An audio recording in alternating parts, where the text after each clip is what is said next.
Rappelez-vous tout simplement que ces appels sont gratuits. Les sports, les infos, la musique, l'actualité, le tout tamisé et servi à chaud pour vous sur Radio Clédou.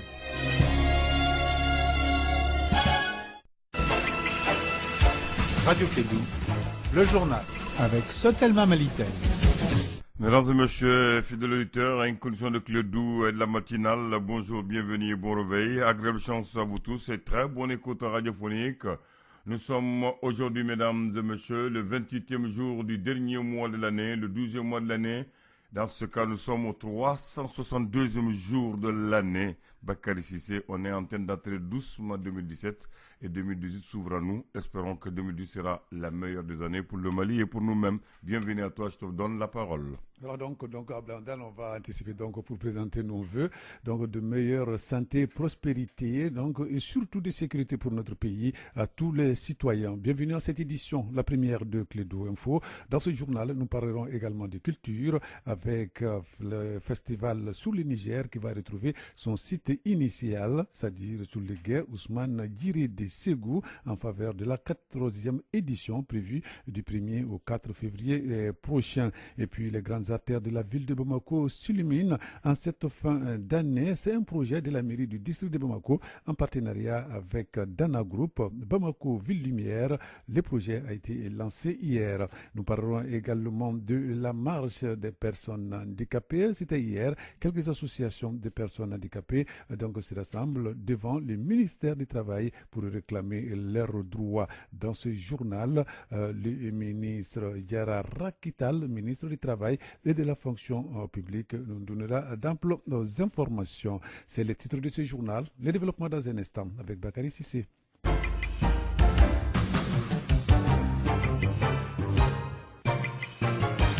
Bienvenue donc à cette édition. Aujourd'hui, nous sommes le jeudi 28 décembre 2017. Je le disais tantôt, la cérémonie de lancement de Bamako Ville Lumière s'est tenue hier, mercredi, au monument de la paix. Cette activité rentre dans le cadre de l'embellissement de la ville conformément à la vision prospective de Bamako Horizon 2030, c'est-à-dire 2030. C'est un projet de la mairie du district de Bamako en partenariat avec Dana Group. Pour le moment, ce sont les grandes artères de la ville de Bamako donc, qui ont eu de la lumière pour le moment.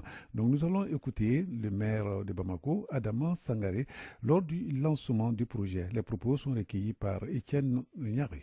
Cela fait plus de 10 ans que nous sommes dans la gestion quotidienne de la ville et en général, à chaque fin d'année, nous essayons d'éclairer la ville, nous essayons d'illuminer la ville, à l'instar des grandes villes, des grandes métropoles, afin que les enfants fêtent, les populations fêtent dans une ville telle que nous le souhaitons. Cette année a été exceptionnelle. La dame que vous voyez, directrice générale de Dana Group, est une société multisectorielle qui nous a approchés, qui a décidé par son génie d'approcher les grandes sociétés, les grands partenaires du secteur privé pour accompagner la ville à cette fin d'année. Et ce sont ces partenaires que vous voyez ici qui ont financé pratiquement toute cette illumination, cet éclairage merveilleux que nous voyons à travers les grandes artères de la ville. Cela voudra dire que si les populations adhèrent au développement de la ville, Bamako sera celle que nous souhaitons. Une ville avec ses ambitions, une ville en pleine croissance, une ville qui peut devenir ce que nous souhaitons. Voilà, donc là, c'est le maire du district de Bamako, M. Adama Sangaré, hier, lors du lancement de Bamako aux villes Lumière, propos recueillis par Etienne Nyaré. Je le disais également, des associations de personnes handicapées donc, se sont rassemblées devant le ministère du Travail pour réclamer leurs droits. En clair, ils demandent aux autorités de faciliter leur recrutement direct dans la fonction publique de l'État sans passer par le concours. Ils ont été donc reçus par Yara Rakital, ministre du Travail et de la fonction publique, que nous écoutons. Moi, je ne vois pas un seul engagement que j'ai pris vis-à-vis de vous. Peut-être que vous êtes en déphasage avec l'information que moi, je n'ai pas mis en œuvre ici. La commission a été mise en place. Nous avons travaillé avec le ministère du Développement social. Nous avons appliqué depuis l'année dernière, la presse est témoin, les 5%, mais il y a quand même des limites. On ne peut pas prendre des handicapés qui ont 0 ou qui ont 2. Ça, c'est clair. Maintenant, ce qui concerne les profils, il n'y a pas de discrimination possible. Les emplois, c'est et dans le secteur privé et dans le secteur public. Moi, je ne vois pas un profil qu'on ne prend pas dans la fonction publique et qu'on ne récupère pas dans la fonction publique des collectivités. Tout ce que nous ne prenons pas dans la fonction publique d'État aujourd'hui est pris dans la fonction publique des collectivités. Et les dispositions vont s'étendre parce que la fonction publique des collectivités vient d'être créée. Il n'y a pas 2 ans. Donnez-leur le temps de s'organiser et ils vont aller vers les mêmes dispositions, certainement pour les personnes en situation de handicap. Il y a le secteur privé que nous sommes en train de booster et la politique, c'est d'instaurer toutes ces discriminations positives à l'endroit des handicapés dans tous ces secteurs-là. Si vous voulez être vraiment efficace, la centralisation de vos problèmes, c'est au niveau du développement social. Alors donc là, c'est les explications données par Diarra Rakitala, ministre du Travail et de la Formation et de la Fonction publique. Les propos recueillis par André Traoré. Nous allons parler culture à présent. 3e soirée de la spéciale Biennale Bamako 2017. Sikasso a fait une prestation en deçà de sa performance de 2010. La troupe régionale de Menaka également a émerveillé le public avec des disciplines artistiques au parfum de Gao. C'est ce qu'il nous dit Kassim Traoré. Dans une salle Bazoumana Sissoko acquise à leur cause, les artistes de Menaka ont émerveillé. Par contre, les sofas de Sikasso ont fait une prestation en deçà des attentes. L'orchestre, je n'ai pas reconnu Sikasso. Comme on appelle le cœur de Sikasso était formidable. La solide de Sikasso aussi était bien. On peut avec Sikasso dire que le niveau est moyen. Mais j'ai quand même vraiment aimé le cœur de Menaka. C'est un cœur dynamique, un cœur dansant, ce qui est rare dans la biennale. Mais là, on a vu un cœur dansant avec le rythme de la musique Takamba. Les disciplines présentées par Menaka ont été retouchées par un connaisseur à la personne de Karim Togola, l'homme qui a remporté tous les ballets à thème des dernières éditions. En écoutant pour une première fois, j'ai vu que c'était un cœur quand même sur place et j'ai changé un peu le déplacement et quelques mouvements à travers les démos, que ce soit la danse traditionnelle et que ce soit et le cœur aussi. Je suis très satisfait quand j'ai vu les changements que j'ai pu apporter quand même au cœur de Menaka. Les enfants, en 2 jours, ils ont pu un peu maîtriser quand même ma technique. Si Menaka a émerveillé le public, son cœur est resté dans les cœurs de beaucoup de spectateurs. Boina Mahmoud Babi, directeur de la troupe de Menaka. Le cœur, c'est la cohésion sociale. Le vivre ensemble, c'est pour dire de Kaye à Menaka, du Soreil au Sénoufou, du Dogon au Tamashek, du Bambara au Touré. Nous sommes les mêmes et nous devrons vivre ensemble et que personne ne va construire notre pays à notre place. Nous avons vécu des moments troubles où nous avons laissé derrière nous des veuves, des orphelins. Maintenant, c'est le moment de les consoler. En les consolant, en faisant quoi? En leur donnant la paix, en leur donnant le vivre ensemble, en ne faisant pas la différence entre eux. La salle Bazoumana Sissoko du Palais de la Culture a refusé du mot. Les organisateurs ont même été obligés de fermer les portes. Les 2 soirées ont été agréables. Tous les messages, parce que les messages qui ont été véhiculés nous appellent à l'unité, à la réconciliation, à la paix, au pardon, à l'acceptation. Donc, pour moi. Première prestation pour Menaka, comment vous la trouvez? Non, vraiment, d'abord, c'est une fierté pour moi et que je pense que c'est un défi, un grand défi qui a été relevé. Le public n'a pas pu voir la pièce de théâtre de Menaka. L'actrice principale de cette pièce est souffrante. Les médecins lui ont donné 72 heures de repos et il a été convenu avec les membres du jury que cette pièce sera présentée au public le samedi prochain avec la prestation de la troupe régionale de Gao. Ce soir, il y aura Taoudeni et Mopti au programme. Voilà, Taoudeni et Mopti au programme. Le rendez-vous est pris. Voilà, donc on va aller dans cette salle-là pour être témoin oculaire de la prestation donc de jeunes artistes. Nous allons rester dans les domaines de la culture. La 14e édition du festival sur le Niger se tiendra du 1er au 4 février 2018 à Ségou. L'événement revient sur son site initial. Là, il s'agit du guet Ousmane Giré de Ségou après 2 éditions. Donc, à cause de la sécurité, la situation sécuritaire, donc les organisateurs avaient déplacé l'événement. Cette 14e édition va permettre donc le retour du festival à ce lieu avec des scènes sur le fleuve comme innovation. Nous allons écouter Mohamed Doumbia, il est le directeur du festival lors du pré-lancement tenu à Ségou le week-end dernier. Nous l'écoutons au micro de Douba Damélé. Nous avons obtenu le soutien de nos autorités locales, à savoir le maire de Ségou et le gouverneur de Ségou, déjà que je remercie au passage pour nous accompagner vraiment à un retour sur le site, le quai Ousmane Diré, ou quai des Arts comme on l'appelle. Donc nous sommes déjà à pied d'œuvre, comme toutes les éditions, avec ces innovations et ces créativités. Donc comme je l'ai dit, nous aurons une innovation spéciale cette année, qui est d'avoir 2 scènes sur le fleuve. Donc en dehors de ça, nous aurons toute la programmation comme d'habitude, le colloque sur le thème Sébou, ville de l'architecture, les expositions d'art et les autres manifestations comme vous le connaissez, les grands concerts, les manifestations traditionnelles et autres. Donc on attend quelques grands artistes que nous sommes déjà en contact, qui sont déjà prêts, tels que Salif Keita et beaucoup d'artistes d'Afrique de l'Ouest, d'Afrique centrale. Toute l'Afrique est représentée en réalité à cette édition, à cette prochaine édition.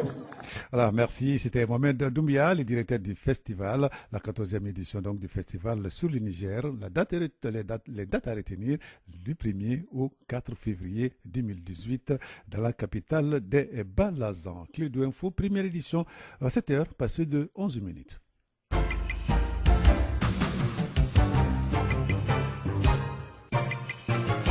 Sur le plan international au Libéria, les premiers résultats encore provisoires du second tour de la présidentielle entre le sénateur George Weah, légende du football, et le vice-président sortant Joseph Boakai sont attendus ce 28 décembre. La commission électorale nationale, qui l'a indiqué sur Facebook hier soir, n'a pas précisé d'horaire pour cette annonce attendue avec impatience, mais sans signe apparent de tension partout le pays, dans tous les pays je vais dire. Et puis l'audience était prévue pour le 19 janvier, mais elle a finalement eu lieu hier mercredi à Yaoundé. Le procès de l'écrivain donc américano-camerounais Patrice Ngana a été expéditif. Il était poursuivi pour apologie des crimes et menaces pour un post sur Facebook où il disait vouloir donner une balle exactement dans le front du Paul Biya, le président camerounais. Le tribunal a finalement prononcé la relaxe et l'abandon des poursuites, mais pour l'expulser dans la foulée vers les États-Unis. Et puis c'est une algérienne du nom de Leila Zuruki qui succédera à Maman Sidikou à la tête de la MONUSCO en République démocratique du Congo, la plus grande mission de maintien de la paix de l'ONU dans le monde. Elle doit prendre ses fonctions le 1er février prochain. Le secrétaire général de l'ONU, Antonio Guterres, l'a annoncé hier mercredi 27 décembre.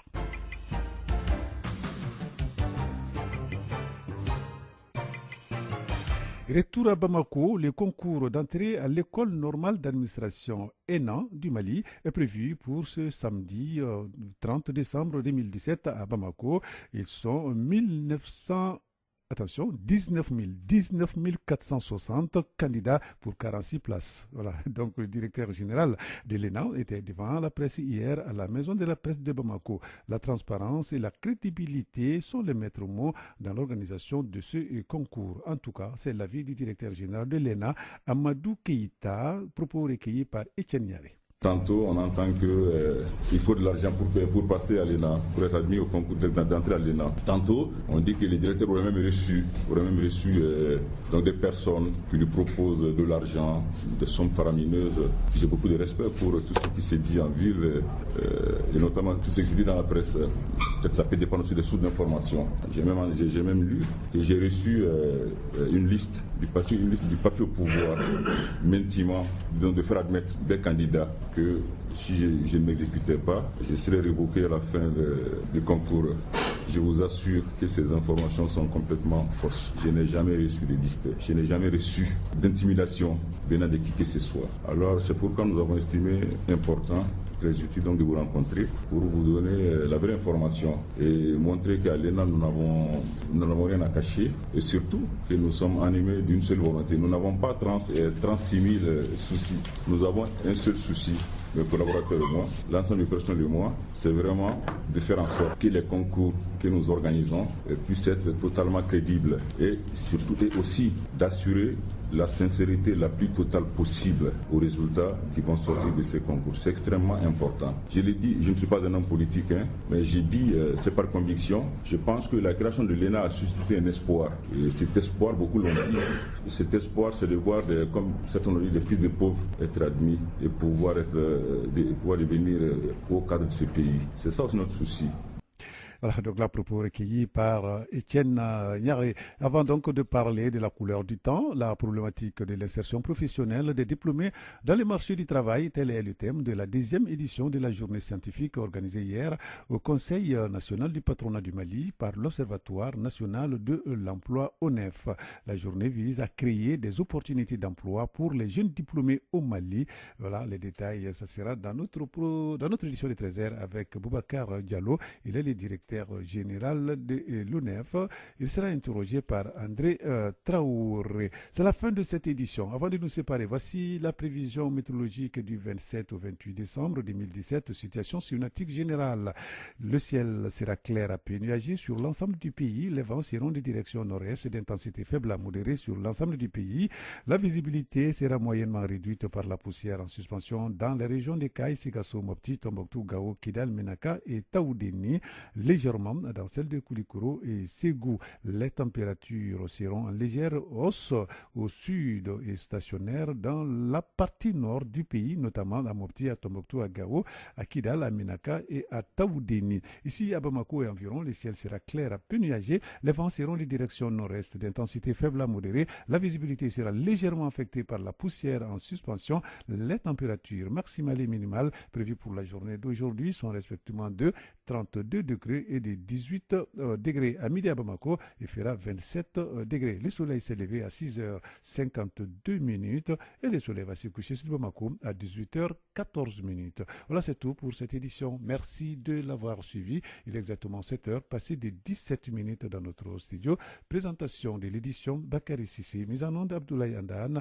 La rédaction vous retrouve à 13h pour d'autres informations sur notre antenne. Radio Kédou, le journal avec Sotelma Malitel.